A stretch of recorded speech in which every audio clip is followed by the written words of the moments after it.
Hey, everybody. Welcome back to Zero Distortion, where we get real about leadership, resilience, and making an impact. And today's guest is someone who knows a little about making an impact as well as building a platform for others to shine. Dr. Kim McNair. She's the CEO of Kim McNair Productions, founder of the Business Women Empowerment Project, and the visionary behind the Women on the Move Summit, an event that has touched the lives of over 20,000 women. She's been recognized as one of Atlanta's 50 most powerful women and has over 3 decades of experience producing high caliber events, mentoring women and girls, and helping brains connect in powerful ways. But before we dive in, hey, do me a favor, hit that subscribe button and click the alert bell so you don't miss future episodes. Now let's get into it. Kim, welcome to Zero Distortion. We're so glad to have you on. Oh, I'm glad to be here. Excited to sit with you, Russ. I've been looking forward to this. So, you started, let's kind of go back to the beginning a little bit. You started your career in the world of modeling, and now you're running a nationally recognized event production company. So when did you know you wanted to do that shift? Was it something that came naturally, or did you kind of fall into it, or was it always a goal? Well, starting in the modeling industry, sometimes I say the entertainment industry at the age of 14, you learn a lot. You learn sales, marketing, you learn how to present yourself, how you need to put things together. Presentation was so important. Doing that. I modeled in New York City, and just learned a lot through that journey. So when I retired at a very young age, when I retired from modeling and I relocated, and I always say that's a pivot. It was a pivotal moment in my life. When I pivoted and went to and moved to Orlando, I didn't see a lot I was used to. I didn't see a lot of the bright lights, the big city. I didn't see Broadway. I didn't see the big productions. So I kind of just like, wait a minute. I think there's an opportunity here. Maybe this is something I can do in this community. They had Donald Duck, they had Mickey Mouse, Disney, Universal was rolling. But within the community where I lived, worked, and played, I just didn't see a lot of the bigger productions that I was used to, like I saw as a child growing up in the New York, New Jersey area. So I took $500 and I took that dream and I invested in myself. I started a business. I took that money and said, okay, I'm going to book a ballroom because I'm going to do a production. I'm going to do it then. And that's what I did. I took that money. I called people back at home that I knew that I worked with to just perfect my craft, to get the right information, invite them down and say, hey, you might want to come here. And everybody want to come to Orlando. They want to come to the city beautiful. It's sunshining from New York to the Sunshine State. They was like, I'm on my way. So I got out there, boots on the ground. I know that's a song, but I literally was boots on the ground.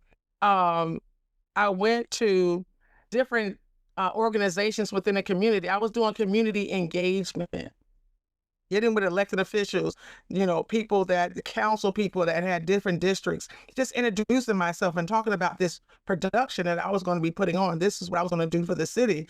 Because again, I was new. They didn't know me. And I hardly didn't know them. Yep. So I was able to connect and collaborate with some of the corporations because I said, hey, again, I had that sales training. I had that marketing training as a young person for myself. So it came naturally for me to do it as I was pushing my business. So I took that $500 and I did my first event. And it was a fashion show, but it was a very, very high runway fashion show. It was something that they would only see like maybe on TV, or they may see, because the internet wasn't popping really then. But they saw it from afar. And I was able to put this together with designers, not clothes from a store, not going to get clothes, have you borrow the clothes. People would do that. I had actual designers that designed for people like Patti LaBelle, Whitney Houston. Oh gosh, Vernon said did clothes for. I mean, he was a designer. He designed for a lot of up and coming artists, especially those who were coming out of that New York, New Jersey area that was wanted to be a star, right? So he was one that said, I can make that for you. I can do that for you. So he had the talent and he definitely had some exposure.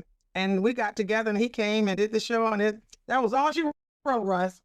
I mean, at one show over the years that I had started doing shows, I had about 1,000 people at one fashion show. I mean, that's big. That's bold.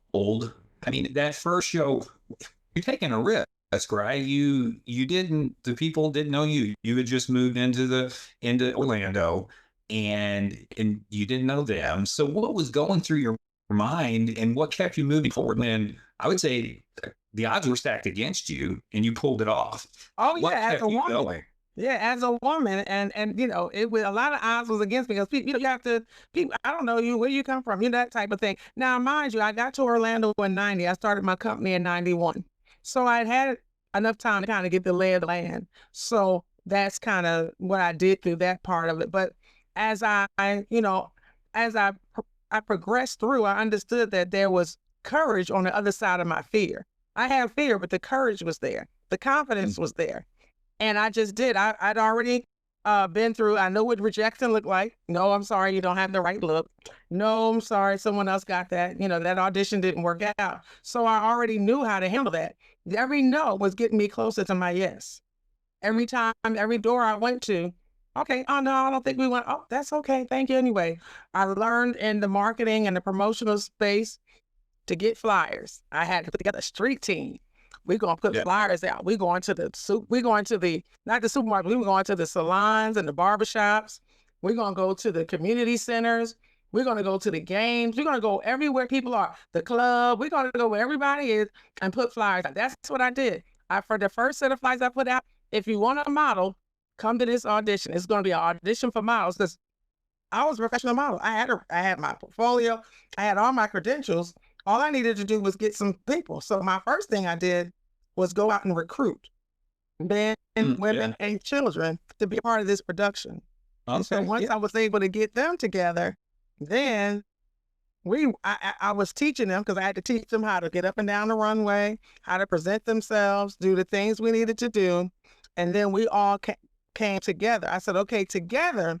Now, we've been getting together every Sunday for 2 hours for the last 4 to 8 weeks. It's getting closer. It's time for this production that's coming up, because you have to allow time. Now it's time that we promote.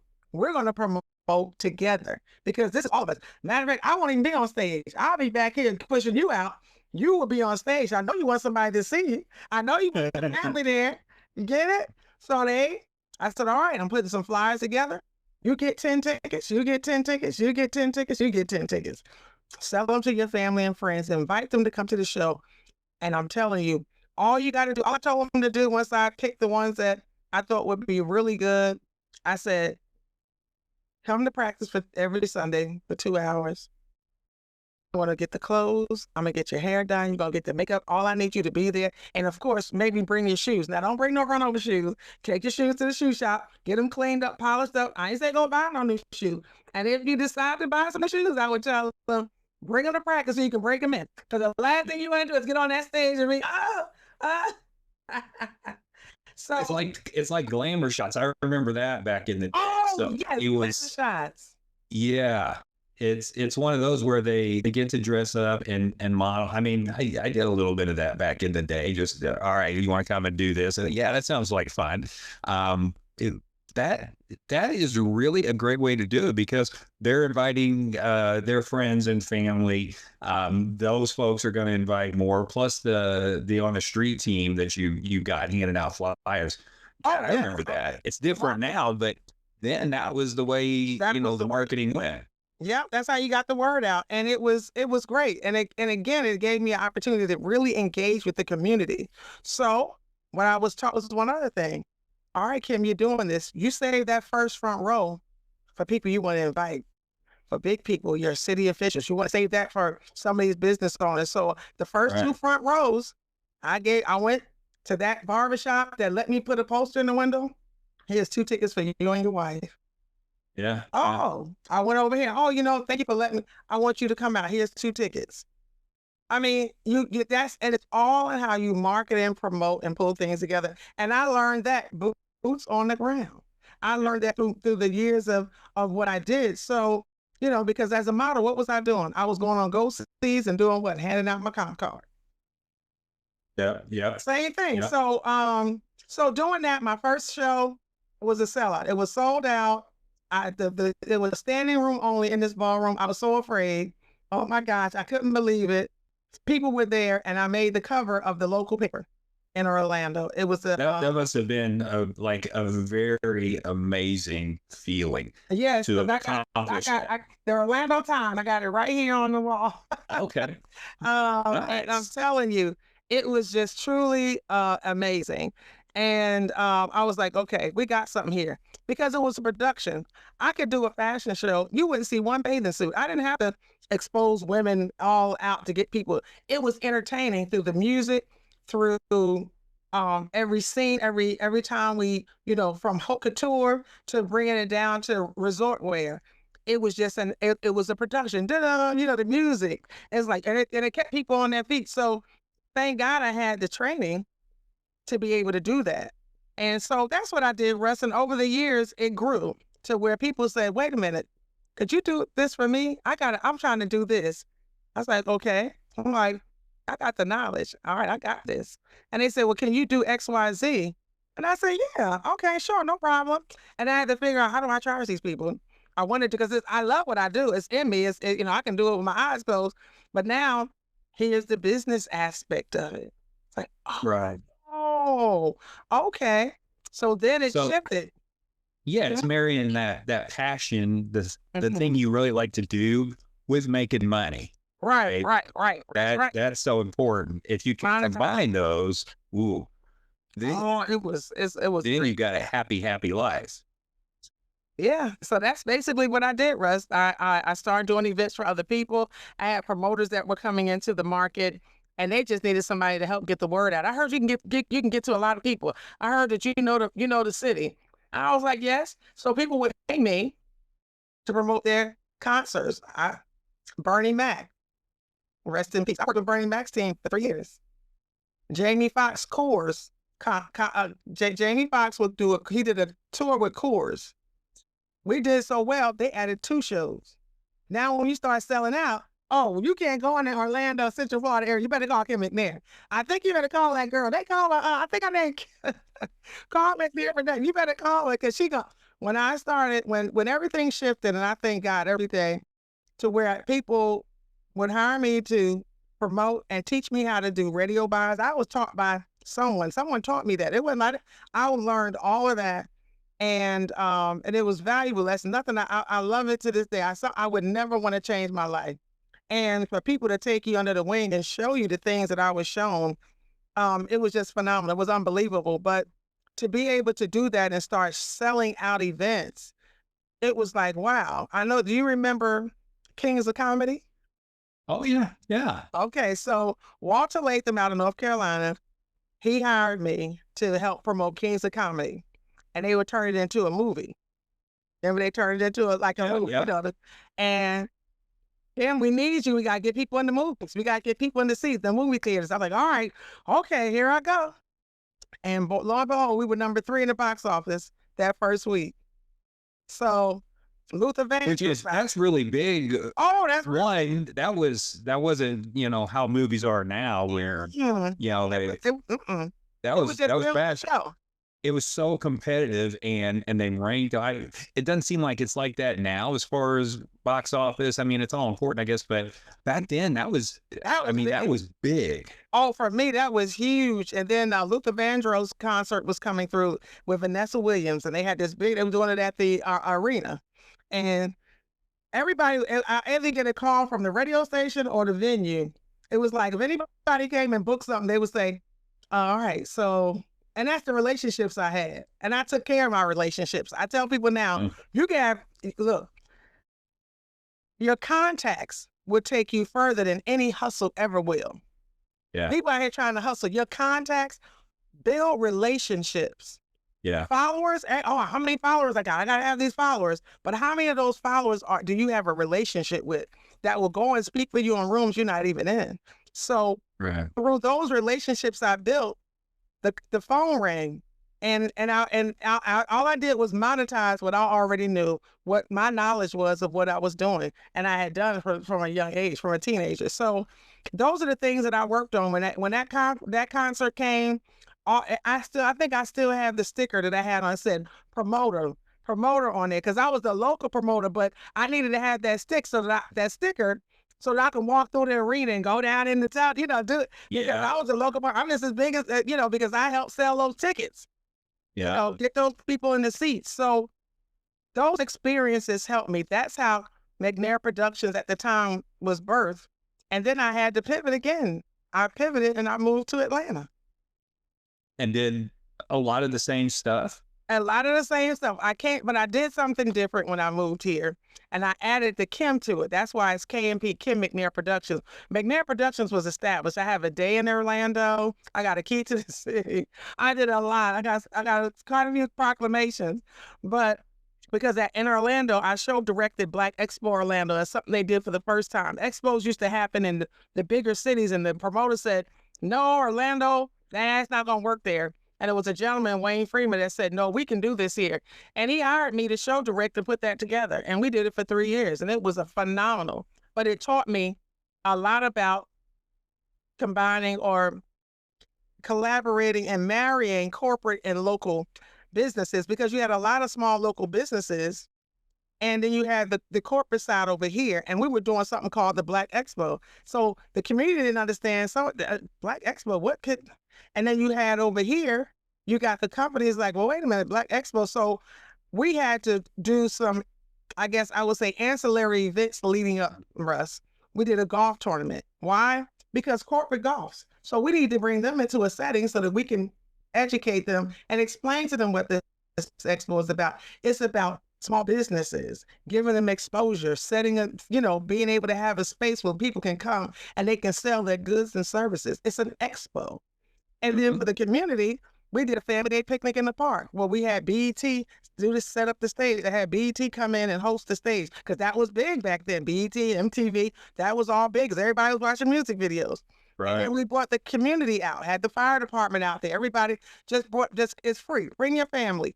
We had food on the grill. And we wanted to educate them in coming together as this big family reunion. But again, just all different. So it took a minute, but we got there. And it was great. It was a great experience for me. But when I left Orlando and moved here in 06, 07, I said, okay, I've been to Atlanta when I modeled. I came here and did some shows. I was here in 2003. I did an event for NBA All-Star Weekend for a client in California. I was in Orlando. I was the closest to Atlanta, so they hired me. And I was coming to Atlanta, but I was coming here for I was working. Right. So when I relocated here, Russ, I said, all right, you got your north side, your east, your west, your south side. How am I going to take over, take over, right? How am I going to take this on? So what I did, Russ, I focused on where I lived, worked, and played, which was the south side of Atlanta. I focused on those counties, and I just said, all right, I got to go back to doing what I did before. I already done this. I've been here before, so I know what I need to do. But now I have more knowledge, and I realized that my knowledge was my currency. That was my currency. The knowledge was my currency. What I knew, how I put it together, what I had already lived, built. I had solutions to problems. So my first contract was with the city of Lovejoy, town here right on the south side of Atlanta. And they used to do a fall festival with rides, carnival rides, like a carnival. Uh-huh. But the city manager was new, and he was looking at something more like a music festival. I said, oh, okay. I said, well, why don't we do this? We relocated. We moved it from one side, which is this big soccer field behind the Walmart. We moved it over closer into the city where they had this park. And I said, we need to put up a big stage. Let's build a stage, set the stage up. Let's get some vendors on the outside, and let's get some great musical guests. Let's get us a good band, a nice country, a rock band. We want to do a little R&B. Let's get we did a mixture of music and get some local. So we'll pay for the bigger ones and a name, but we'll let the local people open up, and they're going to tell everybody to come. Why? Yeah. They're going to be on stage. Yeah. So opening up for a bigger act is huge. Mm-hmm. So that's what I did. And they contracted me for, I think, 2 or 3 years. I did that. I did their 5K walk. They had a 5K that they wanted to do in the city.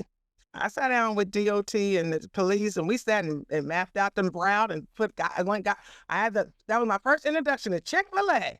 I said, I need that cow. That whatever he is, he need to be. I need him to tell the race, shoot the gun or something. He got to get us going. And it was wonderful. It was great. Everybody loved Chick-fil-A. Yes, and I work for the cars industry because like I said, I got here, I had to get known. So I said my business was my business and my work was my side hustle. Most people say this is my job and that's my side. No, that's my side hustle.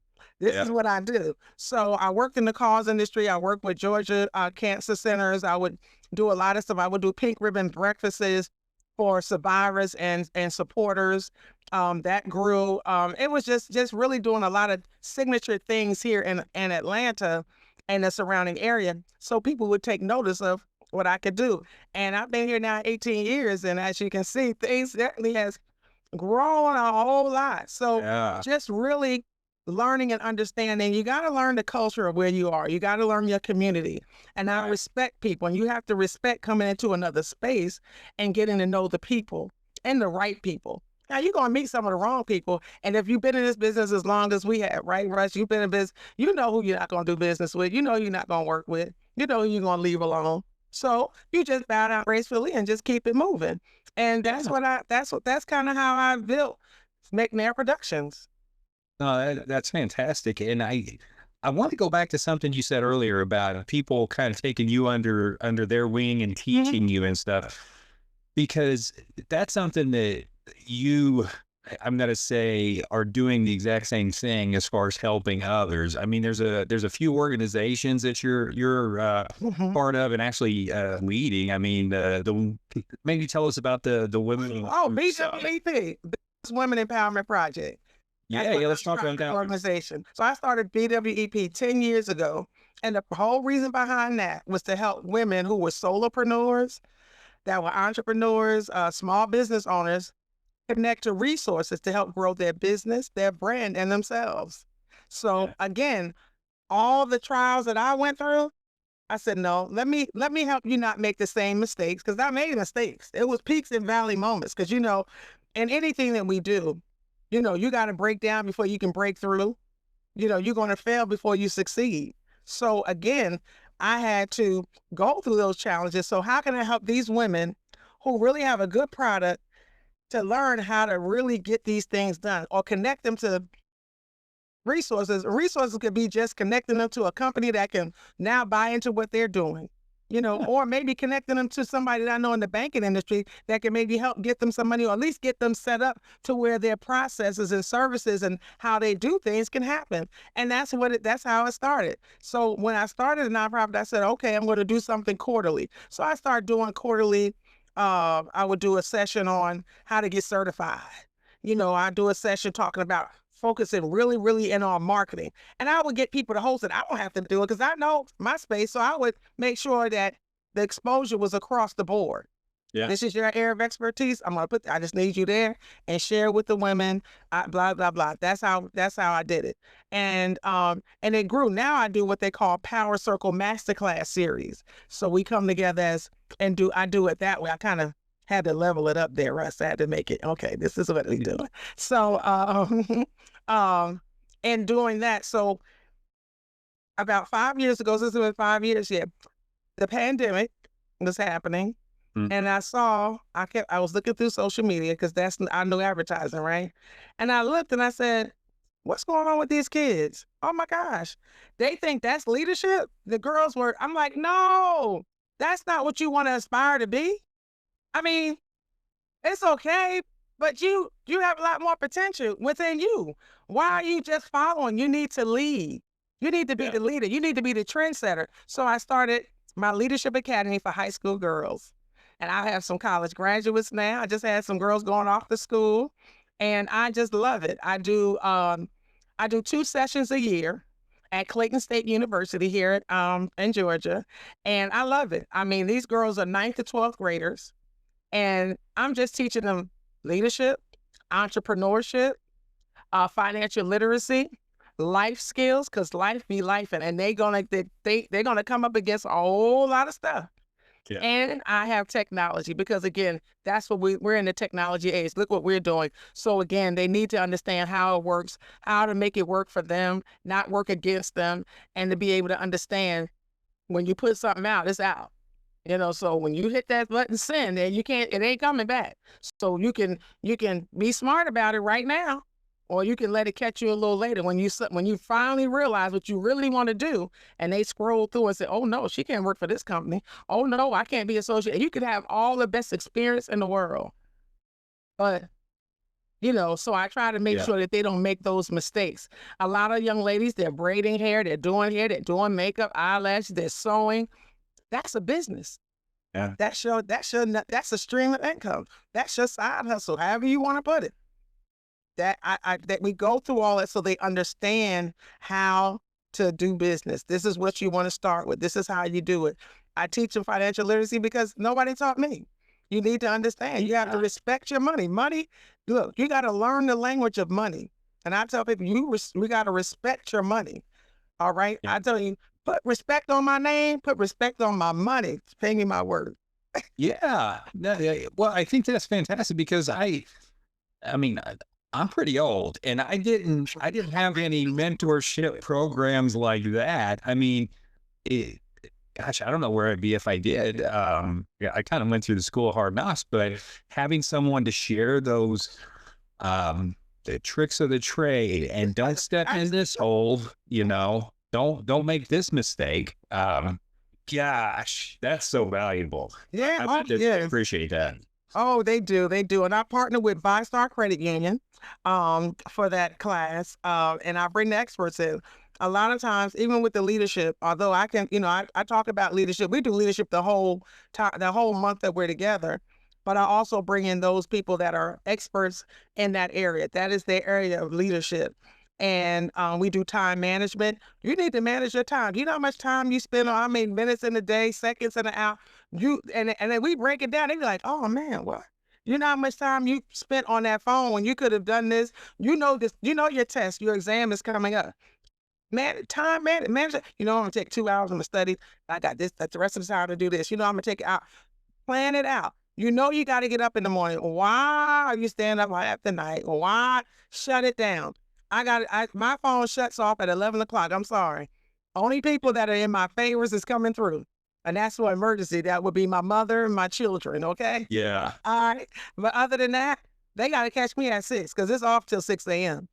And I teach them, this is what you need. You need your rest. That's how you're going to grow. When you rest, a lot of things are happening. Your body is getting to what it needs. A lot of the new things everything happens when you go to sleep. And yet knowledge and that wisdom is starting to the dreams that you have, you might have the dream, you may birth the next big thing, but you got to get your rest. And that's part of self-care. So we go through that part of life skills. I bring in the OBGYN because these are young ladies, and I teach them about their bodies, how to take care of yourself. This is what you do. You don't just, this is my temple. This is oh my gosh. So they need to understand what they have and the value in what they have. So I teach them that and they love it. We have a good time. I have fun, but I have to kind of crack down on them sometimes. And they have affirmations that we do, but I let them be them. I tell them, this is not class. This is not school. So I'm not taking your phone. I just ask that you respect the person that's speaking, respect your sister, respect me when I'm speaking. Just put the phone down, put it on vibrate. And just put it down, put it on silent. Because we're going, you want to be an adult? You know how they say, Russ, I'm grown. Oh, I got it, all right. You want to be, I'm going to treat you like an adult. Now, when you start acting like a kid and I got to do this and do that, then you take yourself out of that position. I think of my stepdaughter who just turned 21 and her mother and I have talked and I've said, the advice I've given is she's an adult, they're going to make the choices they want to make. We can provide all the tools and guidance and everything, but it's really up to them. That's the thing. And it sounds like that's, what you're sharing with them, which is pretty valuable. I would say you're going to have a lot of them as time goes on and they get a little older and look back and understand the value that you've shared with them. And they'll be coming back saying, hey, Dr. Kim, remember this? Oh, yeah. Just like I do. I can think back to Ophelia DeVore. This was a woman that said, okay, I see something in you. We're going to assign you to our agency, Grace Del Marco Model Agency. I had to go right into the Empire State Building every week. I had to go in there or have all that I needed to go in. And that was somebody just like the person that taught me how to do radio buys, just like the person that said, I'm gonna give you this opportunity. You know, I look back on that and I think about that. So hopefully they'll do the same thing and think about all the people that have come in the room with them, Russ, and helped them and gave them some knowledge and gave them some wisdom and some nuggets and things that they can put in their bag. Everybody talking about you got it, what you got in your bag. Everybody talking about this bag. Well, I'm gonna give you a whole lot you can fill that bag up with. Yeah, that's fantastic. I love that. That's a great way to put it. And I want to ask you too, the pivot you made and the pivot mindset. You've said something about the shift. Was it the shift happening in silence, which I thought was pretty cool. Yeah. What does that mean to you? And can you explain that a little bit more? So, you know, a lot of people look at when things happen, when they have to pivot, they think it's like the end of something, but it's really the beginning. It's really the beginning of something new. You're birthing something. So every time I needed to, when I had to pivot, it was like a new beginning for me. It was like, okay, this is ending, but wait a minute, but this is about to begin. So I'm not going to be sad. I'm going to be excited about what I'm about to get into, where I'm about to go. When I talk about the KMP mindset, knowledge, money, and power, you know, I say your knowledge is your currency, money is your movement, and power is your purpose. It's your position and your potential. So when you understand that knowledge is your, okay, so let me say it this way. When I came to Atlanta, I had the knowledge, but I struggled to get to the money and the power. Mm-hmm. Okay. So what it took me was balance, strategy, and execution, because you have people that have money and power, but they haven't mastered the knowledge. Yeah. Okay. Yeah.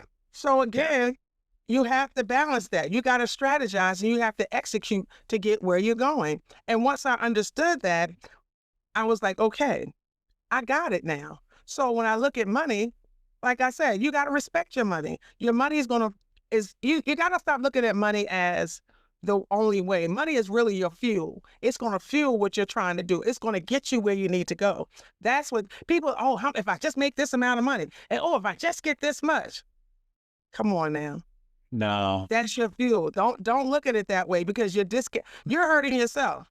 You're discounting everything that you already have. The knowledge that you have is your currency, and that's going to get you to where you need to go. But then you have the power. The power is your potential, the position. You got to stand on it. You got to stop walking in rooms and shrinking. Oh, I'm here. Oh my God. No, you got to go in the room and own the room unapologetically. I'm supposed to be here. I'm going to position myself.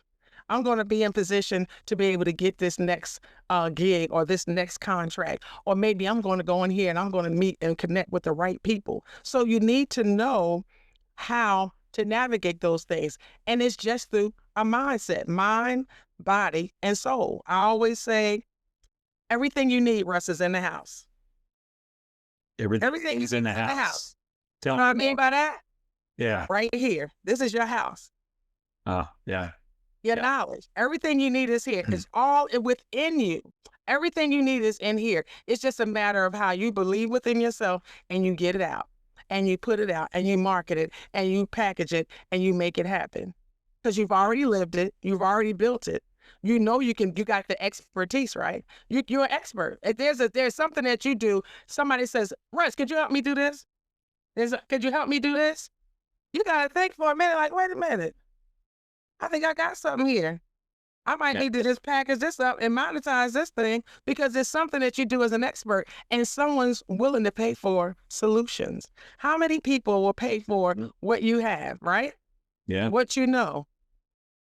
Just think, true. I mean, I get it, because they want problem solvers. I need somebody to fix this. I need this to get done. So once you perfect your craft, once you know what you know, and you sit back and you understand and identify within yourself what it is that you do, and you do it well.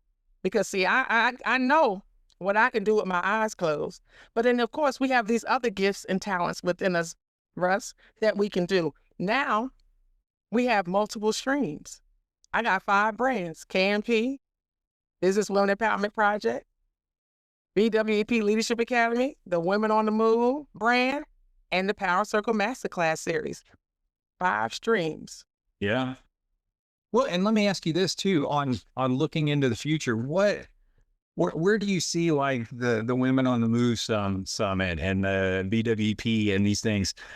They're growing, it sounds like. So in the next 5 to 10 years, do you have a vision of what you want that to be? Well, I feel like when I retire, I'll be working in my nonprofit, and I'll probably let my granddaughter take over the event planning business, and I'll just work the nonprofit and grow that.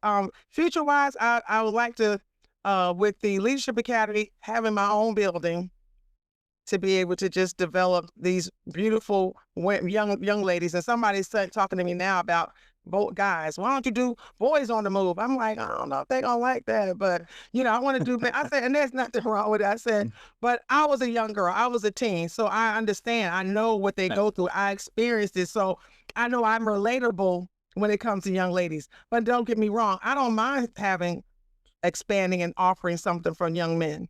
I just need to have the right leadership, with me and doing that. So I see that.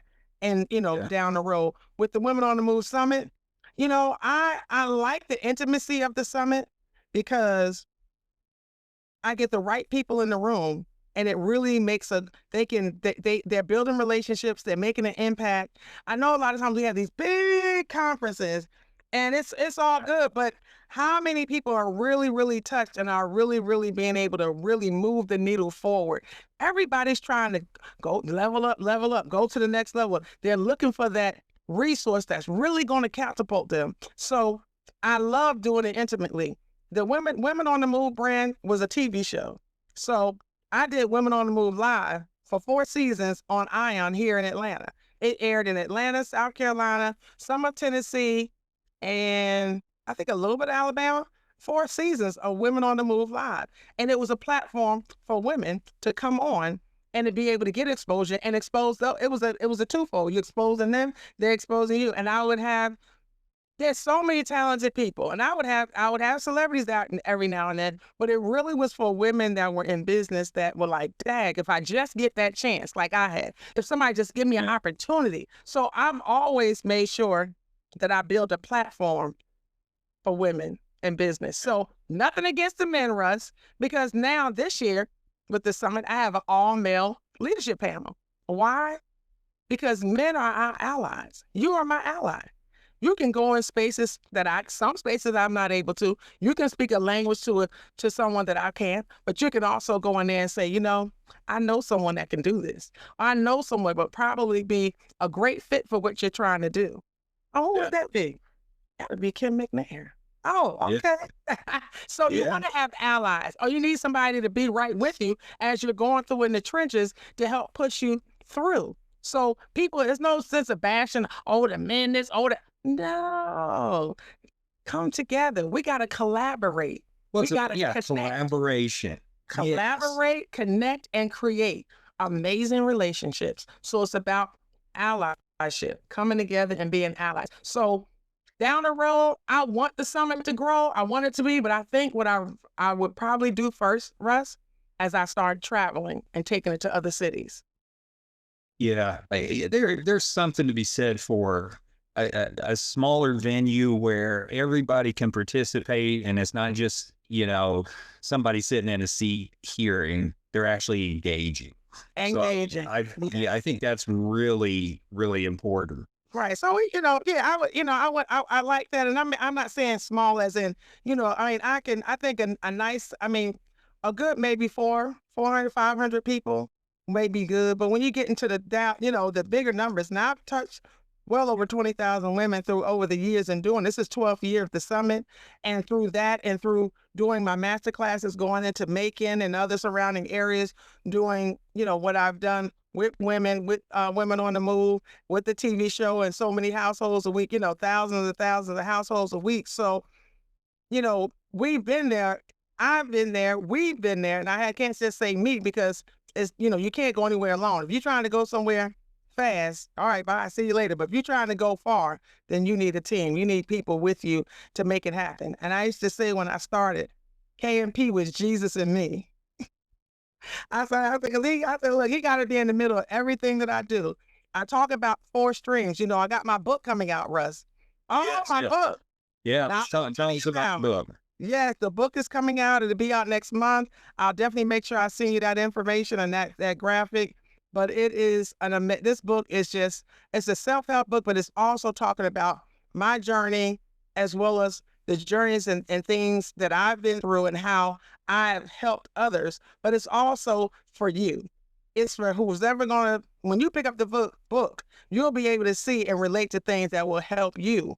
And it's all about, as I always say, helping you grow your business, your brand, and yourself. It may be something in there just for you. It may be something, oh, you know what? I can maybe shift and do my business this way. Oh, well, wait a minute. Maybe this is a better way that I need to go about collaborating and doing something. Oh, well, maybe, so there's a lot of things in the book that's really going to help.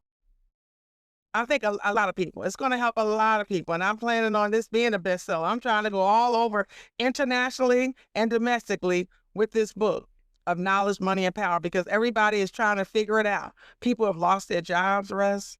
People are trying to figure out which way to go. And it's through purpose, it's through power and understanding pivot. People ignore vital opportunities today. And that's pivot. People ignore vital opportunities today. Why? Because they don't know when or how to pivot. And that's true. And especially, right now, a lot of people are struggling. So yes. I think that's some great advice. What's the name of the book and where can folks get it? Well, it's not out. It's about to be released. It's KMP, Knowledge, Money, and Power. KMP, Knowledge, Money, Power. Got it. Yeah. And we talk about streams. We talk about streams. And I'm telling you, streams, the way I talk about the streams is it's going to blow their mind, because they didn't know that it all started in the beginning. Yeah. Yeah. When he created, and he said, I'm going to create the moon and the stars, and he created you and me, and it was good. Because if you look and then you read it, it says, and it was good. God gave us streams. And it was in Genesis 2:10-14. It was always there. So he created for us to have streams. So I sit back and I say, wow, my grandfather was an entrepreneur. He was a business owner. My father had his own business. So I feel like it's in my genes. And I think about the people that sat on jobs. I look at my auntie, even my mother, that sat on jobs for 20, 30 years. And they're like, wow, what am I going to do now? They never identified their streams. Yeah. You gotta figure that stuff out. It'll make all the difference. 100%. Well, this has been a very inspiring conversation. I want to thank you for sharing your journeys, sharing about the book, and really thank you for the impact you're making. This is 20,000 young girls. That is amazing, and more. I think you just got started. So I think there's got to be a lot more coming there. That's great. Where's the best place for people to find you, to follow your work, and maybe get involved with some events? Oh, most definitely, because I got them coming. You can follow me on Instagram at Kim.McNair McNair.production. So Kim.McNair.productions, or Dr._Kim McNair. And I'm on LinkedIn, Dr. Kim McNair. I'm on Facebook. I always tell people, if you Google me, you're going to find me. Yeah. No, you're not hard to find. I You don't find me. And yes, reach out. If you want to get on the mailing list or just know what's coming up, or other things, is, again, I own a corporate event planning and marketing firm. So, I'm doing events. I got the Aero Honor Awards coming up. I'm doing some great things with Amazon and just on and on and on. So I have quite a few corporate clients that I work with. Georgia Power is a partner at Hartsfield-Jackson Airport. So always doing great things and trying to move the needle forward, and just that presentation, presenting well for my clients, and so on and so forth. And for people like yourself, I want to say thank you for inviting me on. Well, this has been something I've learned a lot from, and I want to say to our audience, everybody watching, if you got some value from this conversation, which I know you did, click that subscribe button, hit the alert bell so you don't miss any episodes, and share this with somebody who probably needs to hear it. That's a good thing to do. So Ken, thank you again for joining me on Zero Distortion, and we'll catch everybody next time. All right. Thank you. Have a good one, you guys. Thanks.